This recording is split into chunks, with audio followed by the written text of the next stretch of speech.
Shalom mwana wa Mungu, ninakushukuru sana wewe ambaye umekuwa mfuatiliaji wa channel hii. Mungu wa mbinguni akubariki sana. Lakini nichukue fursa hii kukualika wewe ambaye ni kwa mara ya kwanza na hujabonyeza alama ya subscribe katika channel hii, tafadhali usahau kufanya hivyo, kwani unapofanya hivyo unasaidia channel hii kuwafikia watu wengi sana duniani, na ni channel ya kineno la Mungu, na Mungu wa mbinguni akubariki sana kwa kuendelea kufanya channel hii iwafikie maelfu ya watu duniani. Na leo tunalo somo la pekee sana ambalo nikuombe sana usiondoke kwenye channel hii kabla hujafika mwisho, maana ni habari ya toba ya kweli na kile ambacho Mungu anatamani kufanya katika maisha yako. Kuna watu wengi leo wanaishi huku wakitabasamu nje, lakini ndani wamebeba mzigo mzito wa hatia. Kila wanapokumbuka walichokifanya, mioyo yao inawashtaki. Wanasema kimya, kama watu wangejua nilichofanya wangeniona tofauti. Wengine wanafikiria hatua ya kuamini kwamba wameachwa na Mungu. Wana wasiwasi, wanahisi kutokuitwa watoto wa Mungu tena. Lakini ukweli ni huu: sio kila anayeanguka amepotea, na sio kila anayejutia ni kweli ameokolewa. Ndani ya Biblia kuna simulizi ya watu wawili waliokuwa karibu sana na Yesu.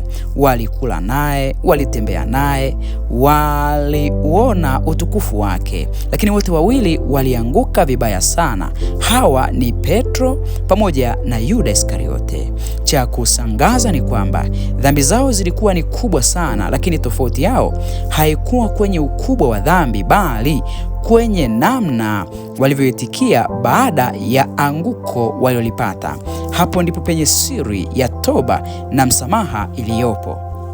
Nikuombe usiondoke kwenye channel hii, kuna ujumbe wa pekee. Tutaanza kumtazama Petro ambaye pia alianguka, lakini moyo wake ulirudishwa kwa Mungu. Petro alikuwa mtu jasiri, mwenye upendo kwa Yesu, lakini pia mwenye udhaifu wa kibinadamu. Alijiona imara kuliko wengine, hata kusema yuko tayari kufa kwa ajili ya Yesu. Lakini wakati ulipofika wa majaribu, alianguka vibaya sana. Alimkana Yesu mara 3, tena mbele ya watu. Sio tu alimkana, bali alimkana kwa kuapa kwamba hamjui kabisa mtu huyo. Baada ya tukio hilo, Biblia inasema wazi kuwa kitu cha kugusa sana, akatoka nje akalia kwa uchungu sana. Hii haikuwa kilio cha kawaida, ilikuwa ni kilio cha moyo uliovunjika, moyo uliotambua kosa lake mbele za Mungu. Hakujutia pekee, hakujitetea, hakulaumu mtu mwingine kwamba kuna mtu labda amemsababishia. Badala yake alijutia, alitubu, alihuzunika kwa sababu alimkosea Bwana wake na akatubu. Na hapa ndipo tunapoona neema ya Mungu. Yesu hakumkataa Petro, hata kama alimkana, lakini Yesu hakumkataa Petro. Baada ya kufufuka, alimtafuta Petro kwa upendo, akamrudisha na kumpa tena kusudi ambalo yeye alikuwa amekusudia. Yule Petro aliyelia kwa uchungu ndiye aliyesimama mbele ya maelfu siku ya Pentekoste na kuhubiri kwa ujasiri. Na hata hivyo tunatambua katika siku ya Pentekoste maelfu ya watu walibatizwa, maana walijazwa Roho Mtakatifu, wakalinena neno kwa ujasiri mkubwa. Na hapa tunamwona Petro yule. Hii inatufundisha jambo moja lenye nguvu sana: moyo unaotubu kwa kweli hauachwi na Mungu, huinuliwa tena. Kwa hiyo tunamwona Petro, licha ya kwamba alimkana Bwana wake mara 3 kabisa, tena mbele za watu, hata na kwa kuapa, lakini Mungu hakumwacha, kwa sababu aligundua kosa lake na akalia, akaumia na akaleta moyo wake kwa Yesu Kristo, na Yesu hakumwacha. Hebu tumwangalie Yuda Iskariote. Huyu alijuta, lakini alikosa njia ya msamaha. Yuda naye alikuwa mwanafunzi wa Yesu. Aliona miujiza, alisikia mafundisho ambayo Yesu aliyafundisha, alipewa nafasi kama wengine, lakini moyo wake ulianza kujaa tamaa na usaliti. hadi akafikia hatua ya kumuuza Yesu kwa vipande 30 vya fedha. Baada ya kuona matokeo ya alichokifanya, Biblia inasema wazi alijuta, lakini majuto yake hayakuwa na tumaini. Yalikuwa na huzuni iliyomlemea, lawama kali juu yake mwenyewe na kukosa imani kwamba bado angeweza kusamehewa. Hakumrudia Yesu, hakutafuta rehema, badala yake alijifungia ndani ya giza la nafsi yake mwenyewe. Na mwisho wake ulikuwa wa maumivu makubwa sana. Hapa kuna somo zito sana. Si kila anayejuta amefika kwenye toba, na si kila anayelia amepata msamaha. Majuto yanaweza kukupelekea kwenye huzuni, lakini toba ya kweli inakupeleka kwa Mungu mwenyewe.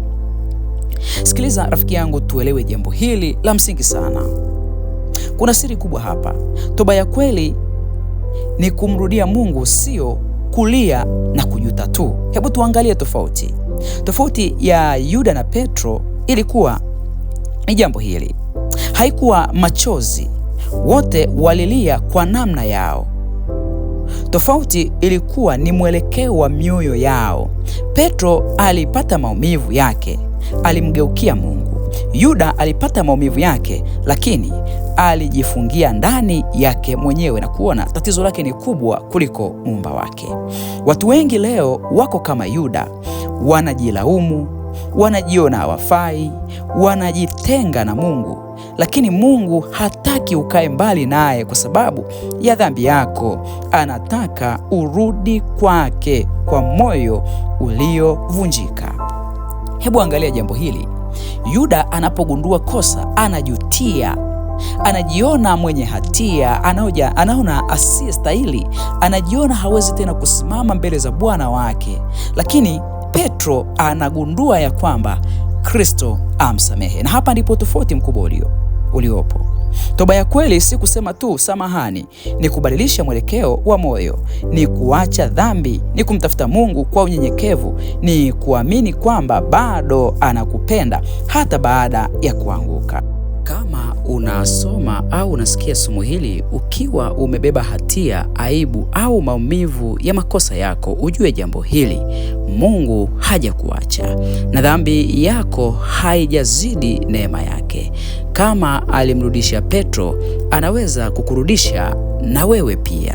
Kama alimsamehe Petro, anaweza kukusamehe na wewe pia.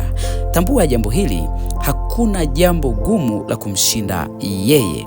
Usifanye kosa la Yuda la kujiona umemalizika.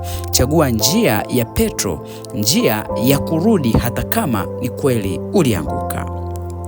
Maisha yanakupa uchaguzi kila siku: kubaki chini ya hatia au kusimama katika msamaha, kubaki gizani au kurudi kwenye nuru. Leo chagua kurudi kwenye nuru. Leo chagua kutubu. Leo chagua kupokea msamaha, kwa sababu mwisho wa hadithi yako haujaandikwa. Bado Mungu anaweza kubadilisha chochote kile ambacho kipo katika maisha yako.